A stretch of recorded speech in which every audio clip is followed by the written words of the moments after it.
É isso aí.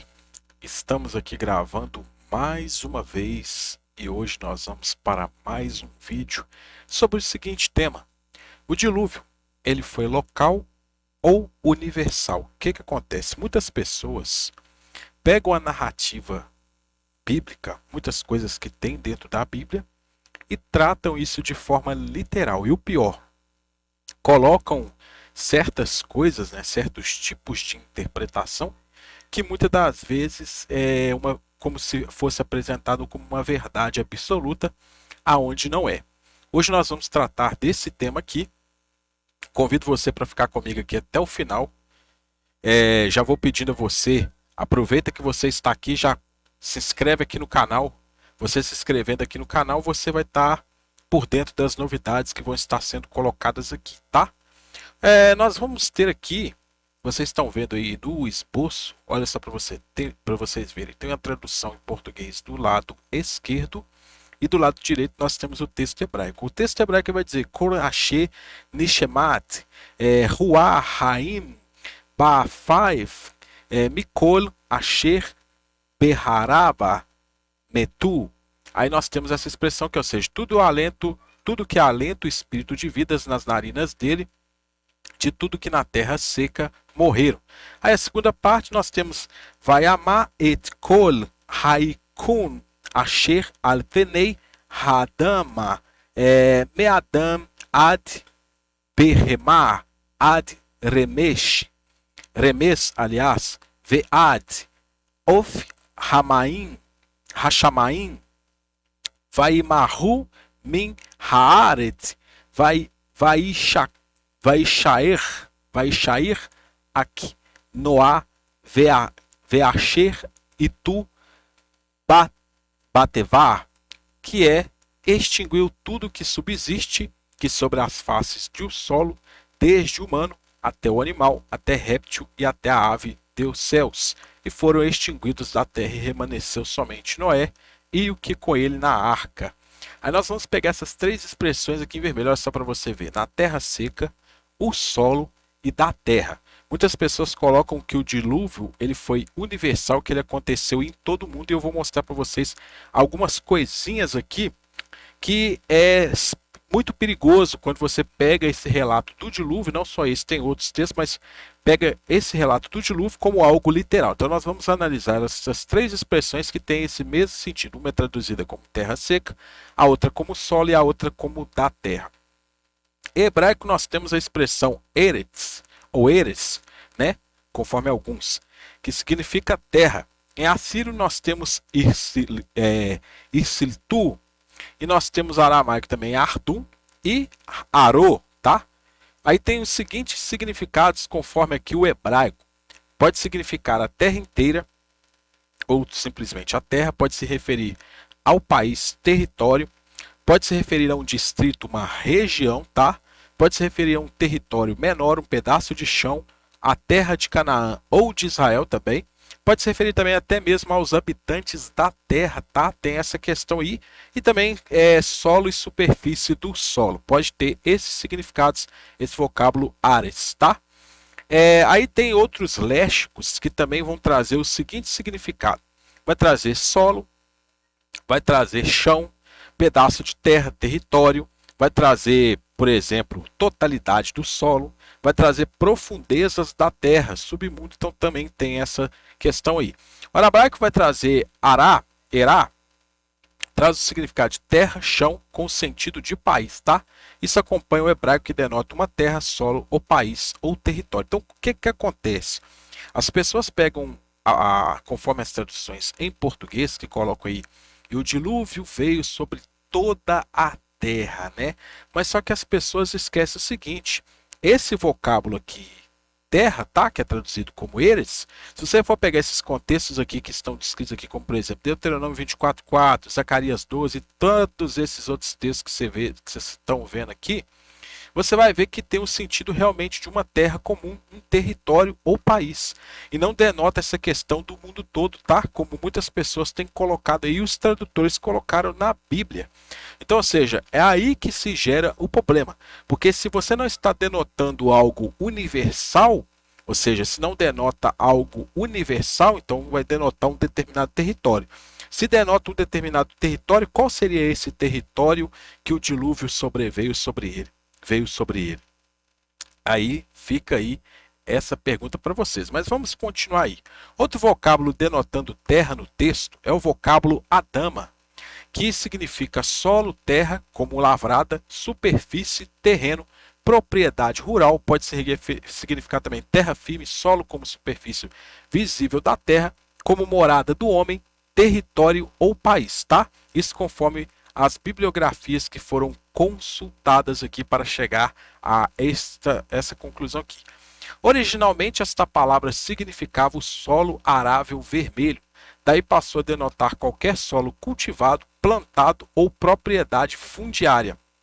Às vezes se aproxima do significado de pátria, especificamente como por exemplo aqui em Jonas 4:2, mas provavelmente não em um sentido político, especialmente quase exclusivo à terra de Israel em Ezequiel. Então você veja que aqui o autor ele faz esse jogo de palavras aqui, olha. Você vê a palavra Beharavá, Haadama e Haares. Então, ou seja, nós temos esse jogo de palavras com as três palavras denotando aí a questão de terra, solo, tá?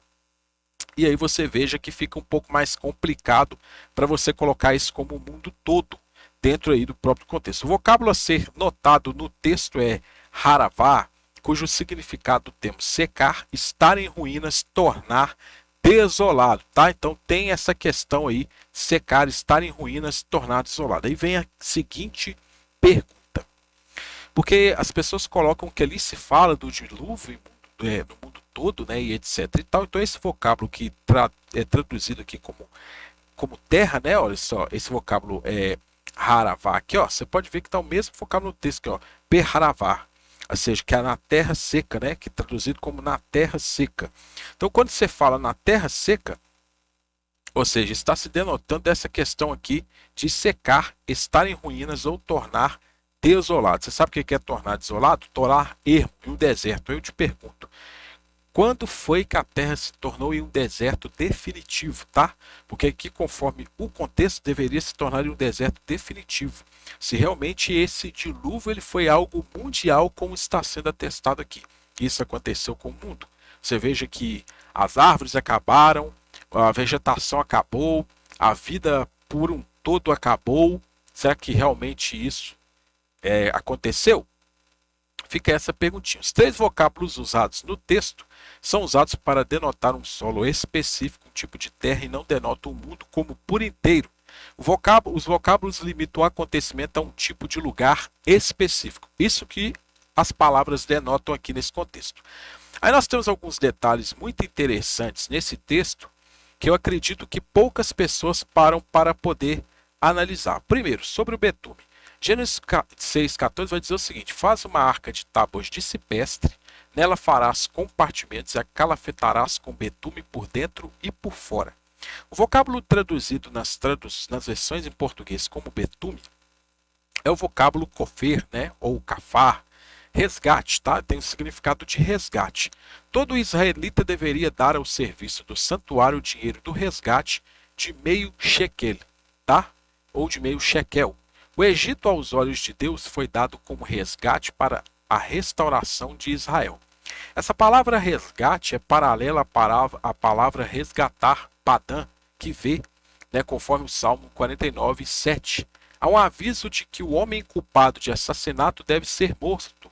Nenhum resgate pode ser dado em troca de sua vida. A palavra também é usada em um sentido ruim, como um suborno que compra favores erroneamente, tá? Tem esses significados aí. O significado de kofer, resgate, o significado de kafar, que é a raiz, tá? Pode ser melhor compreendido. Significa espiar oferecendo um substituto. A grande maioria dos usos diz respeito ao ritual sacerdotal de aspersão do sangue sacrificial, assim como fazendo expiação pelo adorador. Há 49 exemplos desse uso em Levítico e nenhum outro significado é testemunhado. O verbo é sempre usado em conexão com a remoção do pecado ou contaminação. Aí tem os textos que têm exceção, onde o significado relacionado de apaziguar por um presente pode ser observado. Então, o que acontece? Quando eles pegaram e traduziram ali, né, a questão do dilúvio e etc e tal, aquela coisa toda, quando eles falam ali o vocábulo que eles traduziram como betume, na verdade esse vocábulo ele tem mais o significado, conforme a sua raiz, de resgate, tá? De cobrir. E aí o que que acontece? Pegaram-se esse vocábulo, traduziram-se como betume, mas na verdade ele vem aí da mesma raiz aí, o vocábulo propriamente ele tem o significado de cobrir, tá? Então, ou seja, cobrir de quê? Porque aí você já entra numa linguagem metafórica e não numa linguagem literal. Porque se está cobrindo, mas seria cobrir de quê? Poderia estar cobrindo a arca, ou pode ser um vocábulo que você veja que está se referindo à questão de sacrifício, tá? De resgate. Então daí o momento que você vê que até mesmo textos do Novo Testamento fazem associação a esse texto aqui falando da questão do batismo nas águas por meio do dilúvio, etc e tal, que todo mundo conhece aí. Então por aí você já vê que já tem uma questão figurativa aí. Mas vamos para a questão do betume. O nome betume era aplicado para designar essa forma de petróleo naturalmente encontrada, recebendo diversas denominações além das duas: asfalto, alçafrão, lama, resina, azeite, óleo de São Quirino. A Bíblia cita lagos de asfalto usados como impermeabilizante para acender fogueiras e nos altares. Nabucodonosor II pavimentara estradas com ele na Babilônia. Os egípcios nos processos de mumificação e nas pirâmides. Romanos deram-lhe fins bélicos como combustível em lanças incendiárias, no que foram imitados pelos árabes. Então, seja, se o texto está falando de betume, nós vamos ter alguns problemas relacionados à questão da permanência de seres vivos dentro da arca. Por quê? Olha o que acontece, que o betume artificial ou natural é originado de hidrocarbonetos pesados. Os asfaltos, as rochas asfálticas, os alcatrões, o breu e o piche são materiais betuminosos. Suas características gerais podem ser verificadas no quadro a seguir. Da onde eu extraí essa informação, as referências bibliográficas estão todas no esboço. Quem quiser adquirir pode entrar em contato comigo para adquirir esse material aqui, tá? Os contatos estão sempre na descrição do vídeo, você pode adquirir esse material da forma que ele está aqui. Aí nós temos aqui os materiais. Asfalto é formado por alfaltenos, resinas e hidrocarbonetos pesados, com a predominância do betume como material ligante. Rochas asfálticas são rochas sedimentares, calcárias ou areníticas, que representam na sua composição cerca, né, de 10 a 30% de asfalto, folhetos pirobetuminosos. O alcatrão, proveniente da destilação do carvão, é resultado da fabricação do gás e do coque. Breu é um subproduto originado da destilação do alcatrão e o piche é um subproduto originado da destilação do alcatrão. No entanto, corresponde a uma mistura de 11 a 17% de betume com argila e pedrisco. Todos esses materiais aqui é questão do betume. Tá? O betume asfáltico, proveniente do petróleo, é produzido por meio de técnicas de destilação direta, insuflação ou cracking. Compreendem os betumes fluidificados produzidos pela adição de solventes com ponto de evaporação baixo, emulsões betuminosas que contêm na sua composição tensoativos que promovem a dispersão das moléculas de betume na água, e betumes asfálticos com proporções de carbonoides de 0,1%, carbenos de 0,2%, asfaltenos de 30% e maltenos 70%, tá? Então o que acontece? Se o material que está ali é o betume, como que Noé extraiu esse betume de dentro da terra? Sendo que tem que ter todo este processo aqui milimetricamente calculado para que você extraia realmente esse betume dali. Como que ele fez isso? Mas pode ter tido uma fonte ali, né, que ele pode ter se extraído esse betume sem ter precisado cavar ou chegar a essa questão. Pois bem, mesmo que isso, vamos supor que isso tivesse acontecido, né, porque não tivesse esse processo, etc, tal, mas pegasse esse componente, vamos supor, uma vez que o betume seja o material de cobertura na arca, como os que entraram nela não morreram asfixiados? Uma vez que seja um material inflamável, não seriam todos sufocados? Porque uma vez que se você for pegar qualquer material que venha do petróleo, qualquer material que venha do betume, você vai pegar aí e você vai ver que no momento que ele quer um material altamente inflamável, tá? Até o cheiro dele você veja que você não consegue respirar. Como que eles sobreviveram dentro daquela arca, sendo que ele tinha que calafetá-la ali até um determinado momento? Como que eles sobreviveram? Outra perguntinha também, quanto à luz dentro da arca, como que eles fizeram? Ao acender uma tocha para iluminar quando necessário, não seriam todos queimados por causa do alto grau de combustão do betume? Será que realmente isso não aconteceria com eles dentro da arca, como muitas pessoas aí falam, acham que é um registro literal? Então fica essa perguntinha para vocês raciocinarem, tá?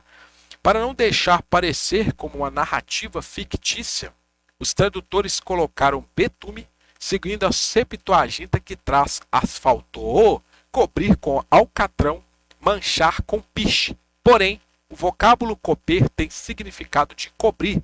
Então seria cobrir de quê? A Septuaginta coloca que é manchar com piche ou cobrir com alcatrão. Daí é onde os tradutores colocaram betume, associaram com betume. Só que o vocábulo coper, ele tem um significado de cobrir. Só que não fala com o que está sendo cobrido. Seria cobrir de quê? Tá vendo como que fica complicado você pegar esse registro como algo literal, como muitas pessoas fazem aí?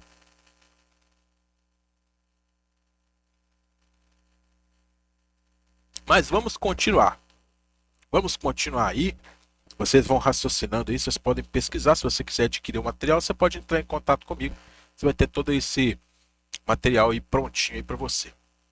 Definição do termo dilúvio. Dilúvio vem do vocábulo hebraico mabul, que se refere ao dilúvio do tempo de Noé. Então, quando se fala desse dilúvio, fala-se desse mabul, uma expressão hebraico-aramaico, tá? Nós temos a expressão mabulha, tá? Sírico mamuolo, tá? Mamulo. E tem a possibilidade de ser um vocábulo do velho assírio babilônico, tá? A palavra é um empréstimo, tá? Tem uma raiz por empréstimo dessa palavra, porém a forma ainda ela é desconhecida, tá? Não se tem aí uma questão certa, exata quanto a este vocábulo traduzido como dilúvio, tá? Aí nós temos a expressão também Nabalu, que significa destruição, tá? E tem aí a questão do dilúvio ali, quando você pega o livro de Salmos 29:10, vai dizer assim, o dilúvio sentou-se entronizado, né? Tem essa expressão falando que o Senhor se sentou entronizado aí no meio do dilúvio, da tempestade destruidora, tá? Existe uma hipótese sobre um possível dilúvio do Mar Negro, que propõe que o proto-Mar Negro havia sido um mar fechado e doce a ocupar o fundo de uma depressão, e este mar doce teria sido inundado pelas águas salgadas da bacia do Mediterrâneo por volta do ano de 5600 a.C., quando um acidente geológico provocou o rompimento de um istmo que unia a Trácia à Anatólia e, por consequência, a invasão do Mar Negro pelas águas da bacia mediterrânea e a submersão de suas depressões costeiras. Essa hipótese começou com os estudiosos William Ryan e Walter Pittman, porém questionadas por Janko Hornbach. Aí vocês podem pesquisar aí a respeito de quem são esses estudiosos, de quem são essas pessoas aí, para você se aprofundar mais nessa questão aí desse dilúvio, suposto dilúvio do Mar Negro, tá? Alguns creem que seja essa referência aí. E não seria um dilúvio universal, tá, pessoal? Porque se fala aqui do dilúvio do Mar Negro, é só que aconteceu ali no Mediterrâneo, tá? E já é uma questão local, como nós estamos falando aqui desde o início. Sobre os animais, temos milhares de espécies de animais, sem contar os que já foram contados como extintos, tá? Então nós temos essa questão aí. Tem milhares de espécies de animais, fora os que já foram extintos. Como que Noé conseguiu fazer todos os animais existentes ocuparem a arca? Como que ele conseguiu? Como que ele fez com que todos coubessem lá? Uma vez que ele trouxe todos os animais existentes vieram até ele, e nós temos milhares de animais, como que ele fez com que esses animais entrassem na arca e como que eles couberam todos lá? Porque o relato de Gênesis 7, 13, 14 vai dizer assim, ó. Nesse mesmo dia entraram na arca Noé, seus filhos Sem, Cã e Jafé, sua mulher e as mulheres de seus filhos, e eles e todos os animais segundo as suas espécies. Todo o gado segundo as suas espécies, todos os répteis que rastejam sobre a terra segundo as suas espécies, todas as aves segundo suas espécies, todos os pássaros e tudo que tem asas. Então, ou seja, tudo, todos os animais entraram na arca com ele. Como que couberam todos ali dentro? Olha só, desde que o cientista sueco Carl Linnaeus criou em 1758 o sistema utilizado até hoje para nomear e classificar os seres vivos, mais de 1,2 milhão de espécies foram descritas e catalogadas, tá? 1 milhão na Terra e 250 mil nos oceanos. Existem ainda cerca de 700 mil espécies descritas, mas que ainda não catalogadas, tá? Um dos autores do artigo, Boris Worm, da Universidade de Dalhousie, destaca o mais importante estudo sobre as espécies em extinção, a lista vermelha da União Internacional para a Conservação da Natureza, monitora menos de 1% do total de espécies do mundo. Na lista estão 59.508 espécies, sendo que 19.625 foram classificadas como ameaçadas. Então, assim, é animal demais, gente. É animal demais para entrar dentro de uma arca para sobreviver todo mundo. E se você for ver, a arca era um cubiquinho para esse monte de animais. Então por aí você já vê aí uma inconsistência também nessa questão. Ou seja, você veja na questão da terra que se refere a algo local. Você veja na questão do próprio vocábulo dilúvio, que é um vocábulo desconhecido. Ainda tem ainda a questão que pode ser a questão do mar ali negro ali, que realmente se inundou. Olha só para você ver. Tem a outra questão aqui, como nós analisamos aqui, ó. Se nós formos ver que a questão do betume, que é altamente inflamável. Então por aí você já vê que não tem aí como você sustentar essa questão como literal, tá? Como muitas pessoas pegam aí. Haveria alimentos suficientes para essa quantidade de animais? Os alimentos durariam até o término do dilúvio, porque o que acontece? Durou o dilúvio 40 dias sobre a terra e cresceram as águas e se levantaram a arca e ela se elevou sobre a terra. Então o que acontece? Se realmente houve essa arca do dilúvio universal e pegou-se todas as espécies, como que ele alimentou esse monte de animal, alimentou a família, sobreviveram lá dentro com uma questão que apenas tinha uma janelinha no teto ali, ou seja, não tinha respiração direito, não tinha uma alimentação direito, como que eles sobreviveram dentro dessa questão dessa arca? E inclusive ia chegar um momento que a comida iria acabar, né?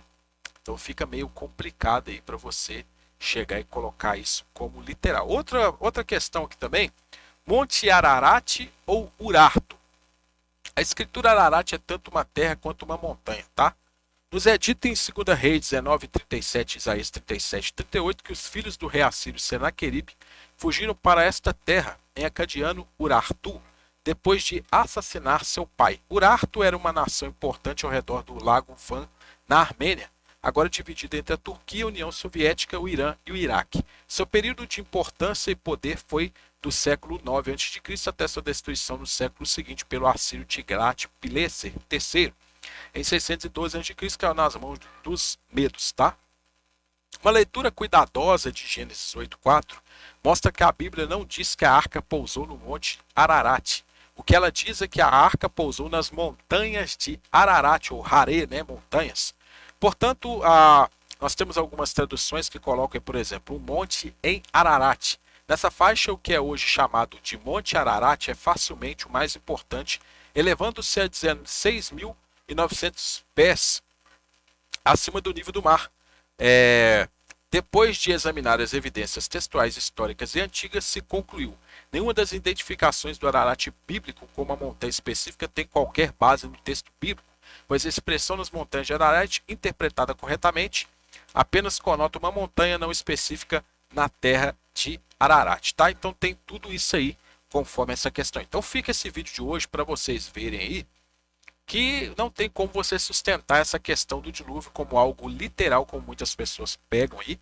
Tem um vídeo complementar que vocês podem ver aqui, que eu tenho um vídeo que eu faço a comparativo entre a Bíblia e a epopeia de Gilgamesh, tá? Vocês vão ver eu falando sobre essa questão do dilúvio e como que a narrativa bíblica ela se assemelha a esta epopeia de Gilgamesh, tá? Agradeço vocês por terem ficado comigo aqui até o final. Curta o vídeo, comenta, compartilha e se inscreva aí no nosso canal para você ficar por dentro de todas as novidades. No mais, um grande abraço, sucesso e até a nossa próxima oportunidade, pessoal.